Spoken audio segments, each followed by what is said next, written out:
Okay. So my name's Teresa Devitt-Lynch. I'm a forensic nurse. I currently reside and I'm from uh, the Fargo, North Dakota area. I did 20 years in the Navy as a Navy nurse, and that's where I started doing forensic examinations, primarily sexual assault forensic examinations. That's also where I started consulting. And when I started consulting, that's when I really identified some of the gaps in the knowledge and the practice of forensic evidence collection in healthcare settings. So when I review a case, I look through all of the evidence. I look through all the police reports. I look through all the statements, and then obviously I look through the medical records too. And one of the things that I look at for the criminal cases that I do is what evidence may have been present that also was not collected because they didn't have a trained forensic person to do the collecting. And that includes photographs. So basically this presentation, and it always freezes when I talk too long. Basically this way, whoops, there we go. So we'll talk about methods in which evidence is lost in the healthcare setting, and then steps that healthcare providers can take to identify, collect, and preserve, and then the importance of interagency and multidisciplinary approaches. So I understand not very many people here are medical personnel, but I think that there is a strong connection that needs to be built stronger between forensics and healthcare providers, because all over the world, really, there's a shortage of forensic healthcare providers. Some of it is just due to low patient load, and so they don't maintain their competency. Some of it is due to finances. Whatever the reason, not all healthcare providers have basics in forensics. And so I think building up those collaborative working environments will only help the justice system and victims. So as you can imagine, there's a number of ways that forensic patients can come in contact with the healthcare system. They could be accidents, they could be intentional, they could be, and then bombs, of course. But there's any number of ways that an investigation can come into a healthcare setting. And when you're thinking of the collection, the understanding of forensic evidence, the basic principles of collection and handling, then obviously you've got those that are trained in this, the police, the photographers, medical examiners, forensic nurses, forensic physicians. But there's a large gap when you get to the general healthcare sector. And that's what I'm hoping to address today.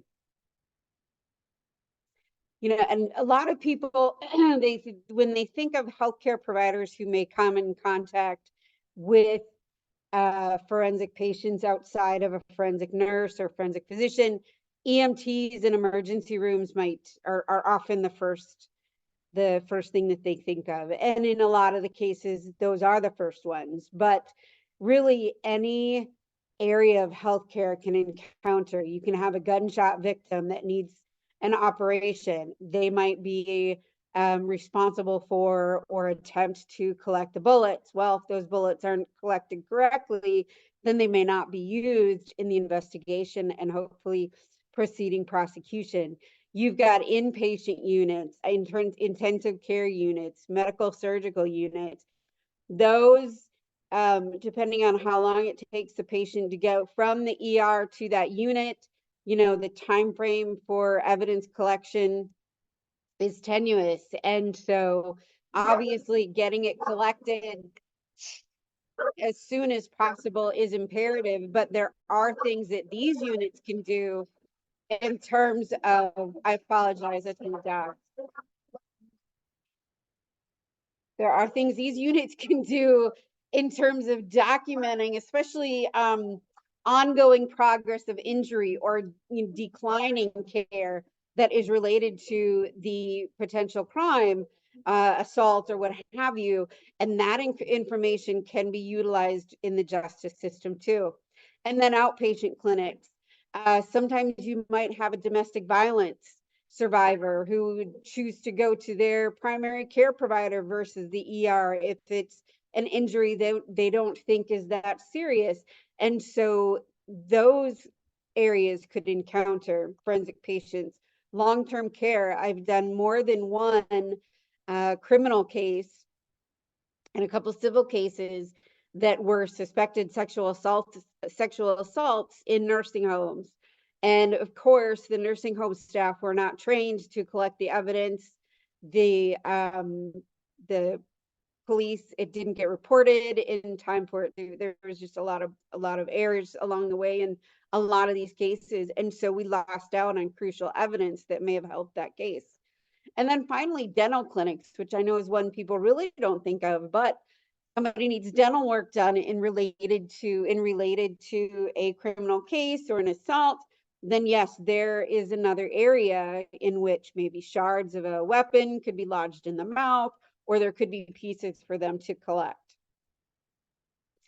So being we're all forensically inclined professionals, I'm not going to go through specifics on each type. I simply do not have the time to do that. But you know, in any type of case, you're looking for trace evidence, you're looking for the weapons, you're looking for biological evidence. So certainly gunshot wounds, there might be gunshot residue present.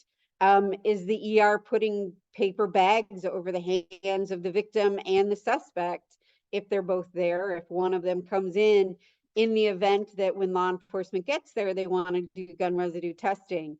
You know, are the physicians trained on identifying bullet entrance and exit wounds? Are they trained to identify the soot that might be around the entrance wounds? When you're talking about knife, you know, stabbings or sharp force injuries, did it go through the clothing? Are there pieces of trace elements of clothing or other pieces that could be collected in addition to the knife? Also, you know, the clothing itself, are they removing that properly? And then, you know, obviously biological evidence is a big one. Everybody's looking for DNA nowadays. So are they identifying potential areas where biological evidence of a suspect could be found and addressing those? And then also just the act of getting health care, those elements are can be evidence as well. So laboratory tests, do they have a low platelet count? And that is what's causing their excessive bruising. I've seen that multiple times. So that information is important. You know, the diagnostic studies that they do to identify the injuries, to identify where the path of the bullet or what organs the knife struck as it was thrust in. What do the injuries look like prior to? What treatment was required? What level of treatment was required? And did they heal from that appropriately? Or were there issues? And then there's also some additional medical evidence that often, in my experience, goes kind of overlooked. Patient presentation. So, you know, if they were brought in by an ambulance, obviously they're going to do ABCs. Are they alert oriented? But what was their demeanor? What is their, you know, are they fidgeting? Are they talking slow? Are they avoiding eye contact? Are they making excited utterances? That information can be useful during the investigation.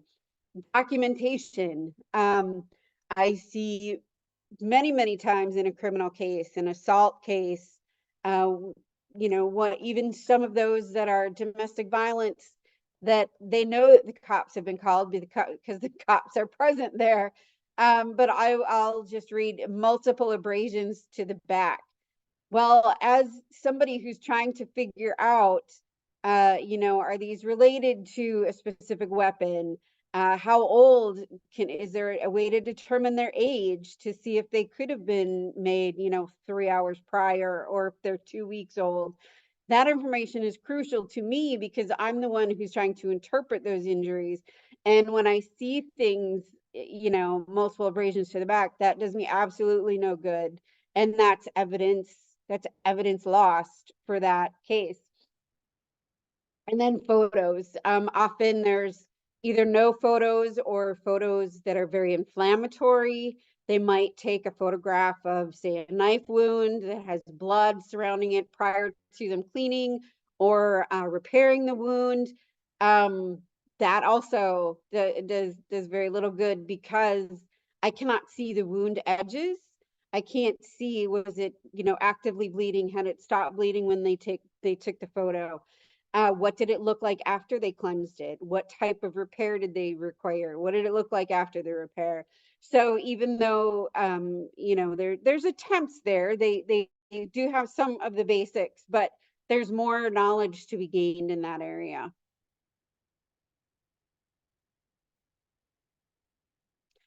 So here's some additional ways that evidence is lost, destroyed, or contaminated in the healthcare departments.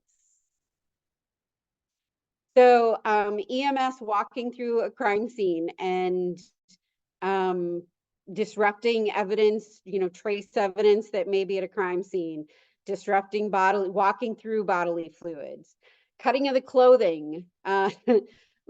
Sometimes they think, oh, there's a bullet hole. It's a great place to start cutting that shirt off. Well, actually it isn't, because that doesn't assist in reconstructing the crime afterwards.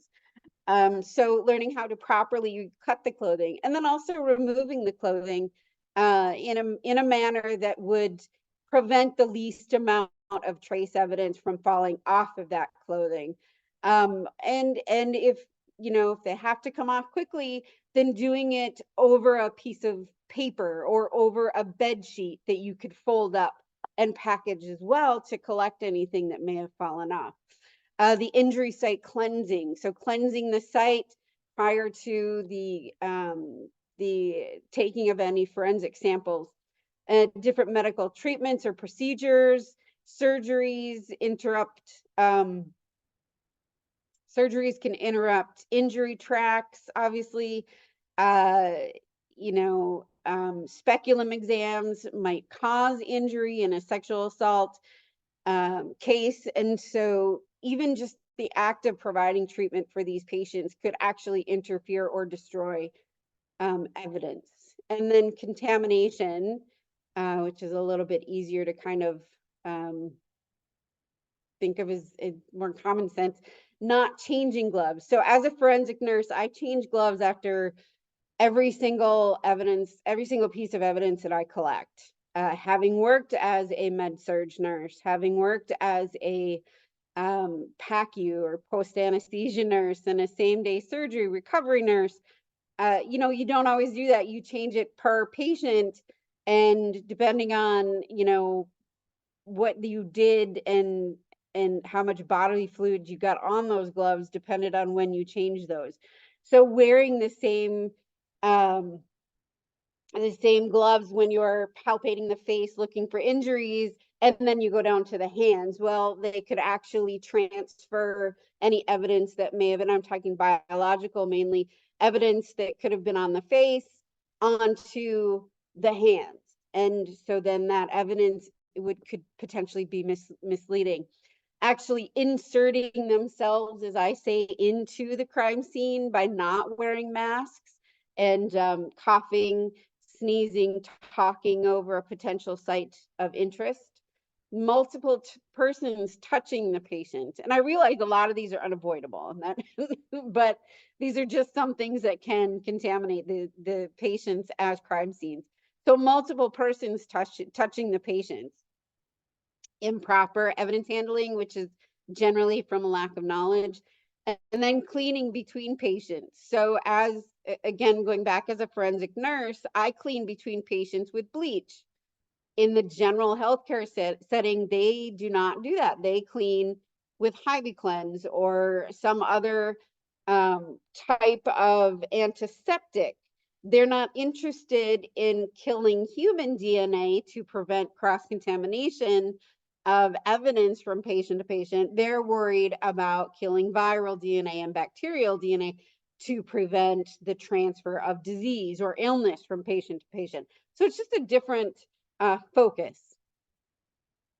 And then evidence lost. Obviously, the absence of evidence collection, the absence of photography, and then the vague or incomplete documentation, which just makes it more difficult to evaluate.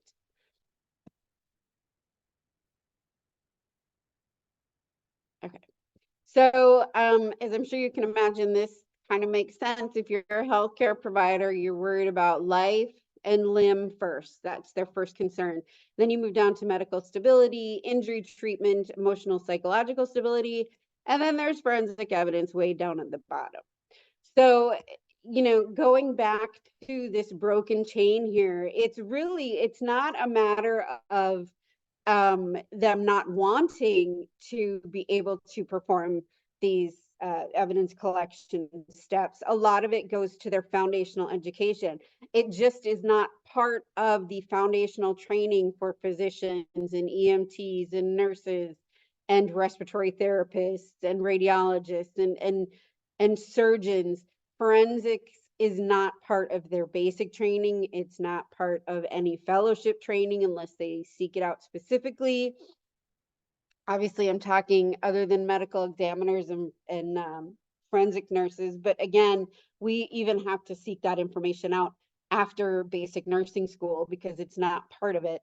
So it's not a matter of not wanting to do it. It's a matter of not having the education, not having the training in rural areas, keeping the competence and being able to develop those skills initially and the thought processes, the idea to, if you have a motor vehicle accident, okay, in addition to the healthcare, what could I do to help collect evidence or at least preserve evidence in the event this turns into an investigation that just is not in their milieu as healthcare providers because it's not at that foundational level. And so, and then also a lot of places don't have policies and procedures.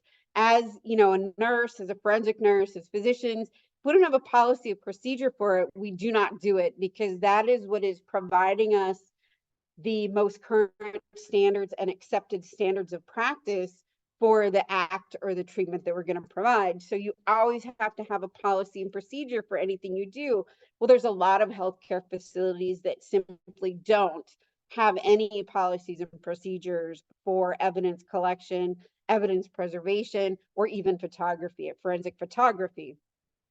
So it's kind of a combination of, knowledge and not having the standards in place. So, and this is where the multidisciplinary approach to tackling this really comes into play. So, looking at combined education and training, the forensic scientists learning a little bit about what the medical community does and when a patient gets there so that they can have an understanding of what would be practical and feasible practices for them to put into place in terms of evidence preservation or evidence collection, because sometimes it's not going to be feasible. But, working together, developing collaborative practices, creating standards of practices that include the most current evidence collection procedures and incorporating those into as seamlessly as possible. Healthcare practices is really what would help to facilitate an increase of forensic evidence being collected in different healthcare settings.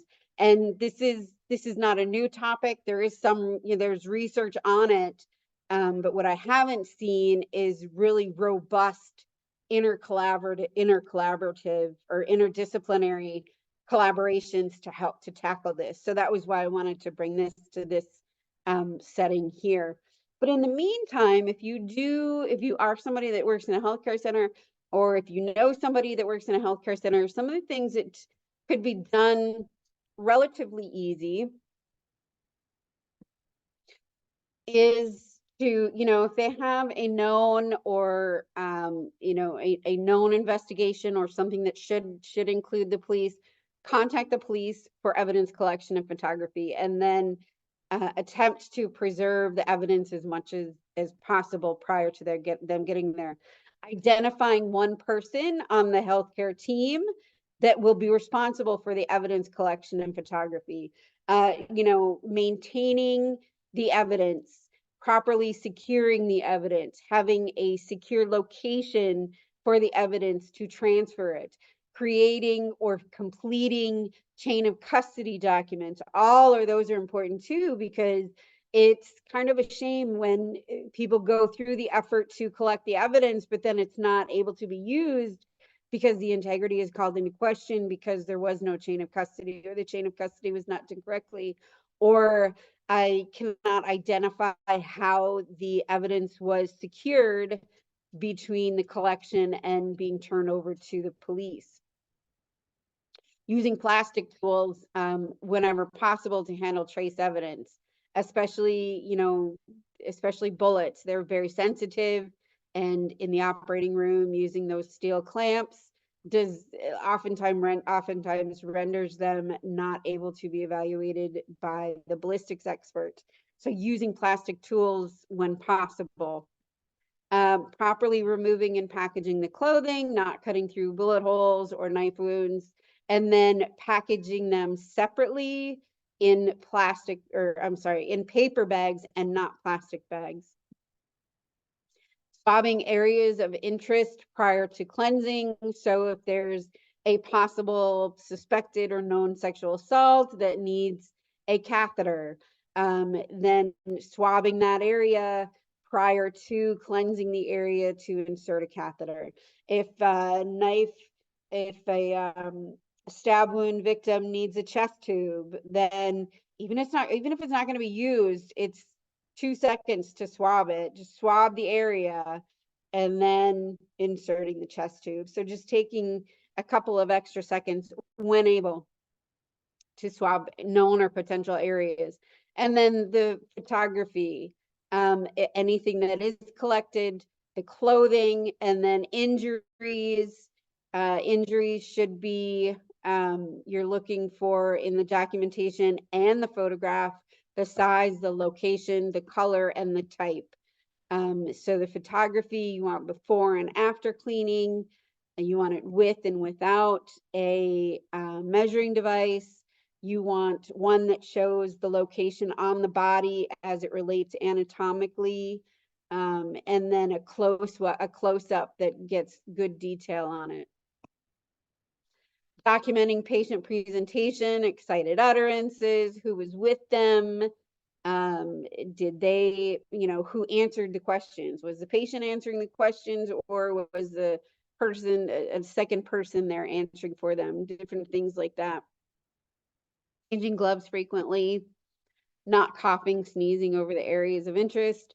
And then this is mainly for EMS, but being cognitive to not disturb the crime scene. So when EMS go to, again, a known or suspected crime scene, I have actually taught a course similar to this to an EMS, and I told them, when you're able to take the same route in as you do out, and only go where you absolutely have to go, and look before you step.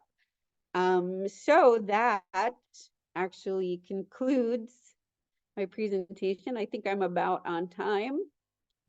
And if there aren't any questions, I'm happy to take them now.